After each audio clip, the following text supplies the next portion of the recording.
안녕하세요. 법학자 손입니다. 어떻게 설날 잘 보내고 계신가요? 제가 설날 이벤트로 진행했었던 구독자 Q&A 약 20분 정도가 참여해 주셨는데요. 아무래도 주식에 대한 질문이 가장 많았기 때문에 그거는 셋째 날 몰아서 하도록 하고요. 내일은 블로그와 창업에 대한 질문, 그리고 오늘은 재테크 전반에 대한 질문이 있어서 거기에 대한 답을 제가 드리도록 하겠습니다. 일단 하늘님이 질문해 주셨었는데요. 질문은 크게 세 개로 나눌 수 있을 것 같아요. 투자를 접하게 된 계기, 그리고 월소득이 이 정도인데 어떤 것을 하겠는지, 또 3번은 재산이 이 정도 3천, 5천, 1억 정도가 있으면 각각의 상황에 따라 어떤 재테크를 하겠는지에 대한 질문이었는데요. 2번, 3번은 묶어서 사회초년생을 대상으로 어떻게 나는 재테크를 만약에 내가 그 나이로 돌아가게 된다면 어떤 포지션을 취할 것 같은지에 대한 간단한 제 대답을 드리도록 하겠습니다. 일단 재테크를 처음으로 접하게 된 계기에 대한 질문, 되게 오랜만에 받아보는 질문인 것 같아요. 이런 질문. 제가 물론 매달 재테크 강의를 하고는 있는데, 그래서 간략하게 제가 어떤 식으로 돈을 모았는지를 한 5분 정도 설명을 드리긴 하지만 뭐 아무래도 충분한 설명은 되진 않겠죠. 일단 투자를 처음 접하게 된 계기, 아무래도 한 4개 정도로 나뉠 수 있을 것 같은데요.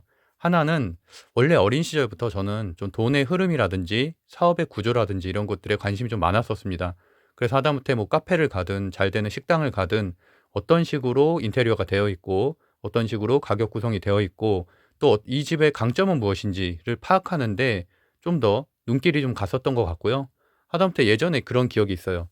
할머니 댁을 제가 한 19살, 20살 때 그때 한번 일산 그 달빛마을인가요? 하여튼 그쪽에 있는 집을 간 적이 있었는데 평형이 좀 넓었었어요. 한 48평형 그 정도 됐었는데 제가 할머니 말씀으로 저는 기억은 안 나는데 제가 방문 하나하나를 다 열어보면서 약간 집안의 구조라든지 뭐 전체적으로 좀 되게 관심을 갖고 봤다는 거예요.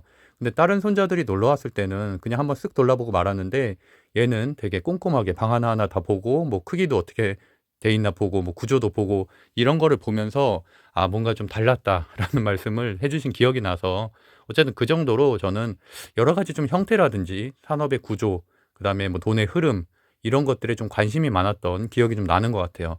부동산이든 뭐 이런 것들 주식 모두 다 옛날부터 좀 관심이 있었던, 그래서 어쨌든 지금도 사회초년생들이 어떤 것이든 어떤 재테크 수단이든 관심을 갖는 데서부터 모든 것이 시작된다. 당연히 관심을 공부로 이어지게 해야 되고 공부가 실행으로서 연결이 되는 게 제일 좋다고 보고 있고요. 그다음에 우연히 금투자, 그다음에 FS 마진, 뭐 FS 마진이라고 하니까 좀 그럴싸해 보이는데 사실은 그냥 환율이죠. 환차익에 대한 투자를 경험하게 됨에 따라 정말 우연이에요. 그 뒷부분에서 그런 얘기 간단하게 할 수 있을 거고요.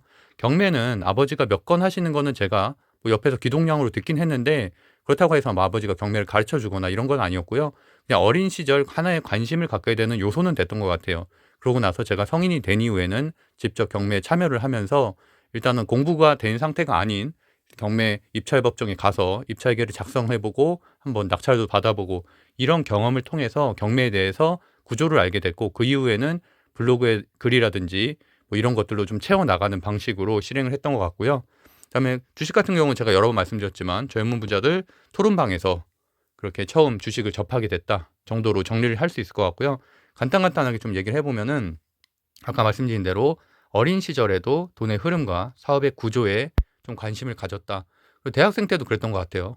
뭐 맛집에 놀러 가면 다른 친구들은 아 여기 맛있네 이 정도로 끝냈다면 저는 인테리어 사진도 꼼꼼하게 좀 찍었던 기억이 나고 그때는 블로그 할 때도 아니었는데도 불구하고 여러 가지 뭐 이곳의 입지라든지 뭐 사람들이 많이 고객들이 많다면 여기가 과연 왜 장사가 잘 될까 그런 거에 대한 관심을 좀 가졌다는 거고요. 그다음에 우연한 계기로 금테크, FS 마진 거래. 그래서 '아 이렇게도 돈이 벌릴 수 있구나.'라는 건데 이게 무슨 말이냐면 제가 이제 수능이 끝나고 뭐 갤러리아 백화점, 대전에 있는 갤러리아 백화점에서 아르바이트를 했었어요. 그래서 그때 몇 달 동안 벌었던 돈으로 그 당시 그리고 뭐 예전에도 좀 회자가 됐던 영화가 친구란 영화가 있었죠.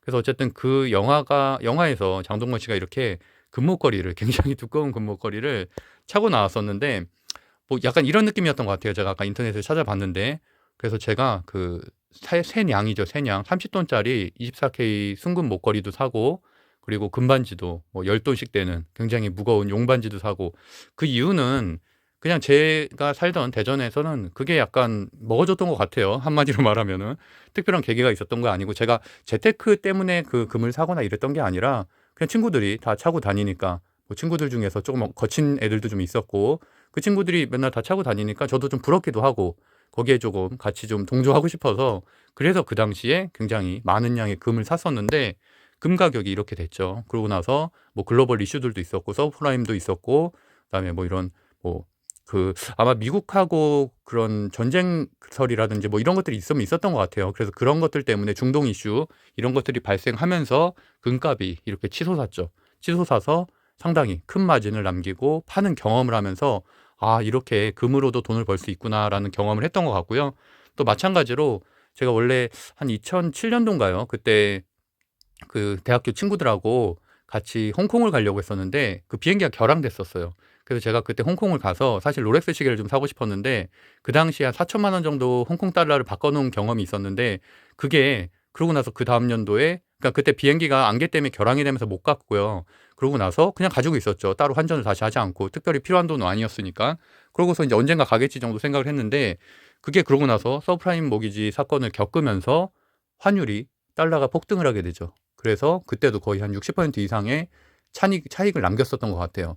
그래서 그런 경험들을 하면서 이게 소위 말하는 FS 마진 거래가 될 수 있겠구나 또는 금 투자가 될 수 있겠구나라는 깨달음을 좀 얻었던 것 같아요. 그래서 그런 식으로 뭐 생활할 수도 있겠다라고 생각을 했던 것 같고 경매라는 건 아까 말씀드렸던 대로 뭐 아버지가 경매를 몇 건을 했다는 얘기는 들었었어요. 그래서 낙찰받았다는 얘기도 들었고 하지만 그렇다고 해서 뭐 그런 것들을 전문적으로 저한테 가르쳐 주시거나 아니면 제가 학원을 다니거나 이랬던 건 아니고 저도 이제 본격적으로 투자를 하게 된 거는 뭐 아니면 20대 중반 이후에 그래도 2,3천만 원이라도 좀 시드가 있으면서 그렇게 이제 경매 투자를 좀 하게 됐고 아무래도 젊은 부자들 커뮤니티를 재작년에 만들면서 그때부터는 좀 더 본격적인 투자를 하고 있고요.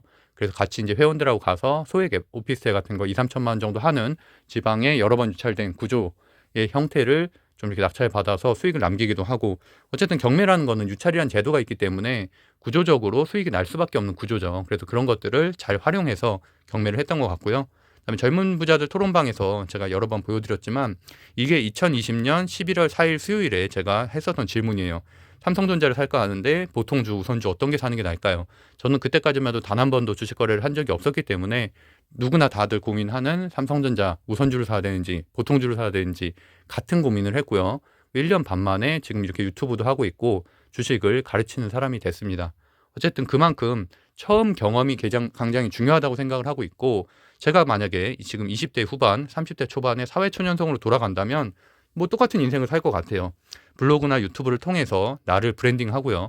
그런 것들은 나중에 강의로 이어질 수도 있고 책 판매로 이루어질 수도 있고 뭐 전자책 판매라든지 어쨌든 강연 요청이라든지 이렇게 내 자체가 브랜딩이 되면은 사실 어떤 사업을 하든 어떤 활동을 하든 다 돈이 따라다니게 되죠. 그런 것들이 좀 중요하다고 생각을 하고 있고요. 부동산은 지금도 마찬가지지만 청약 그리고 경매 두 가지 컨택을 했을 것 같고 주식과 같은 경우 지금 미국 주식 엄청 싸죠. 그리고 현 시간 엔디비아라든지 다 3, 4%씩 오르고 있잖아요. 그러니까 엔디비아가 지금 전고점 대비해서 50%나 가격이 떨어졌어요. 당연히 그러면은 좋은 주식이기 때문에 살 수가 있죠. 애플도 마찬가지고요. 페이스북도 마찬가지고 살 수 있는 주식이 너무너무 많죠. 그러니까 어떻게 보면 물론 계속 주식 투자를 하셨던 분들의 입장에서 좀 아쉬울 수 있겠지만 지금 새로 신규 진입하기에 너무 싸다. 그래서 그런 종목들을 할 것 같고요. 직장의 오토 창업 그런 것들에도 좀 관심을 가질 것 같고 최근에는 돈만 있으면 사실 뭐 만약에 경업금지에 걸리게 된다면 부모님 이름을 사용할 수가 있는 거고요.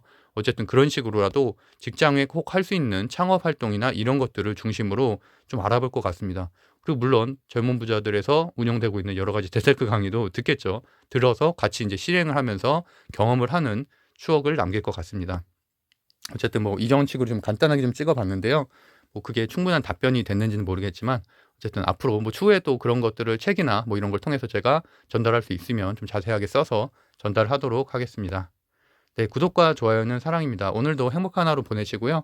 추석이래요. 설날 잘 보내시기를 바라겠습니다. 감사합니다.